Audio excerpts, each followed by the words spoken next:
We always travel together. The body of work sort of is a result of three major trips, which we did together, but we always shot sort of separately. So, we were staying in the same place, so sort of, physically, but then Alex would go off in the morning sort of one way, I would go off sort of another way. And then we would have these dinners sort of, where we would exchange the experience of the day. In a sense, you could say sort of we were in the pursuit of some universal values of life or aspects of life. And we found a very sort of generous and open country and people, so it really did feel sort of, home in a sense. But it actually wasn't so difficult to overcome, linguistic, cultural gaps or differences, to try to have sort of the most real and honest and down-to-earth experience.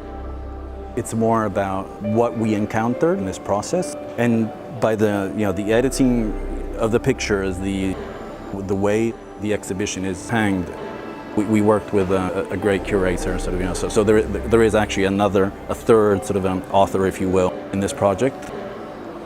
The way it is presented, it's trying to replicate, the idea sort of an experience. So you enter this space, this place. It's this idea that we are all living in a stage. It's come from Pirandello, actually. He always had this idea we have a mask, a character on our own life. And this is just another experiment, like about trying to create fictional picture from reality. It's not staged. There is a performance happening where you pretend you create fiction, and then it's up to the people photograph decide what they want to do. Sometimes they run away from the shot and it's finished. Sometimes they stay and then overperform themselves in their life. So which basically is like what is real, what is not, and actually it looks more real than what would be a stage picture. But they have to start from a point which is come from fiction. Otherwise, we know really well what to do, a so-called invisible photography or so-called great picture where everything is real and natural. We did for years. This is like try to experiment. Just look from another angle, the same thing we did for many years. We're both photojournalists, so if one wants to use those categories. We come from a background of photojournalism, with its rules, with its codes, with its ethics, and also its regulamentations and boundaries. Here we wanted to draw from that source in terms of the visual language, but also push ourselves and each other into territories which were a little bit more unexplored for us. So tread in other waters, so to speak.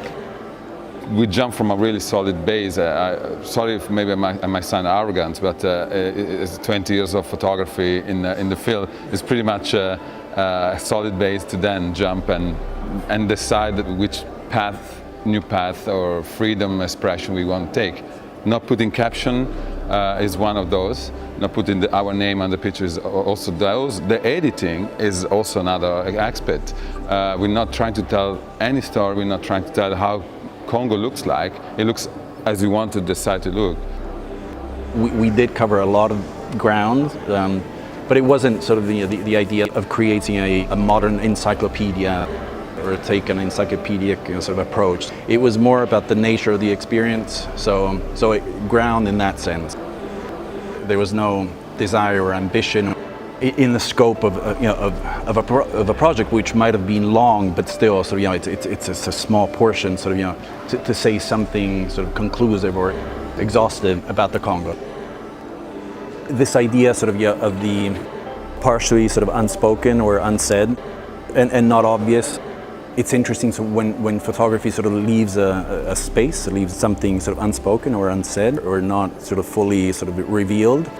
There are moments, there are facts, there's life, but it's more about what we encounter in this process. It's really this idea, that it's about a conversation, and I think ultimately, the best photography is about that. It's about creating the conditions and giving the tools or the elements, for a dialogue. So it's reality, because But at the same time, there's intervention because there's light, but then people perform. So there's all these multiple things or layers happening. So I think there certainly there is a degree of impressionism, but by the same token, there's certainly a degree of grounded facts, because this moment happened in this discotheque, and it is this this woman who was dancing, and the funeral is a funeral, and somebody passed away, and that is a fact of life. This is just, it's exactly the same thing we always did. It's just our photography a little bit more naked than when it was in photojournalism, if you want to really put that stereotype. But it's art, that was art, as this is art, as this what you're doing is art. This is art, what we do, is a performance. They don't see that, but we are performing. They think it's an interview, you understand? It's not, the definition comes later.